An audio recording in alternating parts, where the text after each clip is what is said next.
Hello and welcome to the 445 Productive Through Joy Show with your host and your boy, Dr. Michael Datcher. The show airs each weekday morning, hella early AF at 4:45 a.m. here on YouTube's Michael Datcher channel, then 4:45 p.m. on Facebook Live. Guys, today we're talking about being a do-gooder, which at times is a thing, a series of actions that people actually mock, which is it's a sad state when people doing good are mocked as do-gooders. How being a do-gooder somehow is a pejorative. Doing a do-gooder somehow is a bad thing.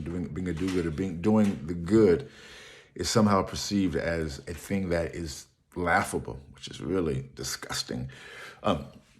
But that shows the power of doing good, because when you do good, you put people on blast.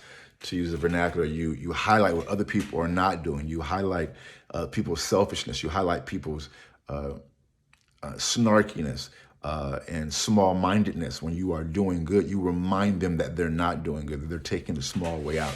So what people do is they react and respond to your doing goodness, your do-gooder action by attacking it, which is really our first point. When you do good, which is excellent, the mediocrity almost always, not always, sometimes folks who are mediocre just don't bother anybody, but that's not typical. People who are mediocre in terms of being on the planet, being of service, doing their part to make the world a better place, when you are doing good, they'll attack it because you're being excellent in that way. So that's point one. Point two is that you want to be motivated from the inside out. That's the hard part, because at times, at least in certain circles, in the short term, you'll get some praise for being a do-gooder. But that's always a complicated bag, because eventually people are going to attack you, find a way, especially if you're really good at doing good. People are going to attack you and come after you because you're, again, highlighting what they're not doing. And at times, those types of individuals, they really come at you hard. That's been my experience. Plus, as an African-American professional, I think about the stuff I have encountered. It's been so crazy. It's been so over the top, just as I've gone about doing what I think is important, just living life. And so what has happened, though, is made me really question and stay focused on why I'm doing things. Because even when you are being an ally or supporting individuals who you love or groups that you love and respect, when you are engaged in that type of work, man, it's amazing how people tend to attack those who are closest to them in their spheres of influence, even when the person is an ally. It's a weird thing, because people are generally, in my experience, pretty unhappy with their lives. That's just my experience of being in the world in various circles, which is why I work so hard on my own self, because I don't want to, life is temporary. We only have so much time on this planet. I think once we can embrace that, as I have, I expect to live a long life relatively into my hundreds for sure. But even that is a small drop in the bucket.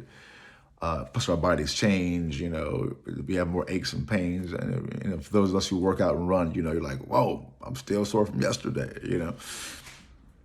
And those are just good reminders. That's a reminder that you are alive, thank God, but also it's a reminder that our bodies are changing and that our time on this planet is temporary. I'm not trying to be morbid, but it's just good to acknowledge that. And when you acknowledge that fact in a real pragmatic way, it changes how you approach life. You can be 16 knowing that, not like in a morbid weird way, but like, I'm going to make the most of my life. I'm going to really go in and go out, shoot my shot in this thing called life, because I only have so much time, But many people are not doing that. And so as a result, they strike out, they lash out, they hate upon, they sip on the chalice of haterade on folks who are, right?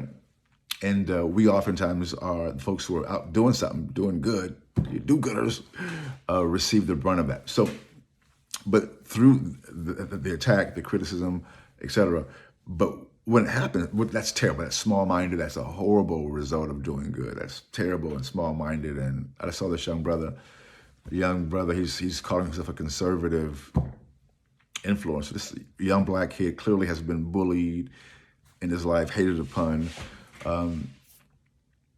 is saying, essentially arguing that, that the folks who suffer the most from racism are white people. Yeah, he's a young black person looking for affirmation, looking, and another colleague of a different ethnic background, same thing, doesn't like the food of his culture, doesn't like the people of his culture, doesn't find his culture very valuable. So he's totally embracing the culture of like the far, far right, the people who clearly hate him, who clearly think he's less human, who think he's not as valuable as white people. Clearly, that's what white supremacy is. But this young individual, man, and it's sad. It's sad because young people who are these are people in their late teens, early 20s. It's like, wow, life's already hard enough. When you come in with that self-hatred, it's so hard to negotiate life. And I worry for him. I just do. He's so young and he has an attitude. Both of these people, one's African-American, the other's a person of a different background, but it makes me super sad. But it also makes me think about, okay, I can't, that's his life, or those young people's lives. I can't change that for them. What I can do is look at my own self, see what I can do better, work on myself, and seek to be in my most authentic joy, seek to be about service and being a good do-gooder. And so when you engage in that self-reflection and you keep what I would say, your spirit pure, your motivations pure, that's what really helps you in the long run. Because so when the praise comes, you're like, oh, you take it. It's great to be praised, but you don't place too much stock in the praise because you also receive so much hateration. And that's part of the deal. But you do it for what you believe are the right reasons, because it's the right thing to do.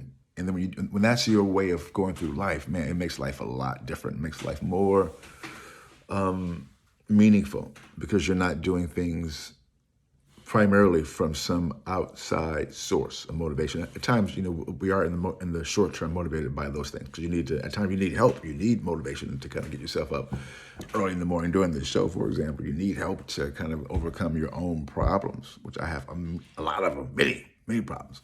But everyone has problems. We call that life. But you keep it moving, and you keep serving and being about service. And so, and when you can have a good motivation, what I like to call a pure motivation for why you're doing it, it's beautiful. But even if you don't have a pure motivation, because that comes and goes, even if you don't have a pure motivation, if you do it for the praise, at least you're doing it. Even if you're conscious of why you're doing it, you can work on that aspect. But keep on doing the work, which is the last part of it. Doing good is a hyphenated word, right? It's do and good. You have to do it. You do the work. At times it's true you don't feel like doing it. You may even do it for the wrong reasons, for the money or for whatever else. But at least you're doing it. And then you work on the motivations. You're honest with yourself. If you can't do it in public, with yourself in your quiet moments, you're like, why am I doing this? Is it for the money?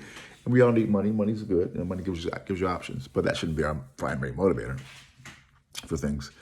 But you do the work. And for all of us who are about the planet, about love, about the spirit, about the people, about the community, about justice, someone's got to do the work. Someone's got to lead the way. Someone's got to get up hella early in the morning, do videos about doing good. And I'm not saying do what I do at all. I'm saying find your own lane. Do what you do. Do it. It's going to motivate you to keep on doing good, because the forces of hate, people on the right and not so right, at times people on the left, because people are oftentimes unhappy, and unhappy people do bad things to other people. That's my experience for sure. And those people, folks who are unhappy are of all stripes, of all races, of all racist. I said racist, of all races, they're everywhere.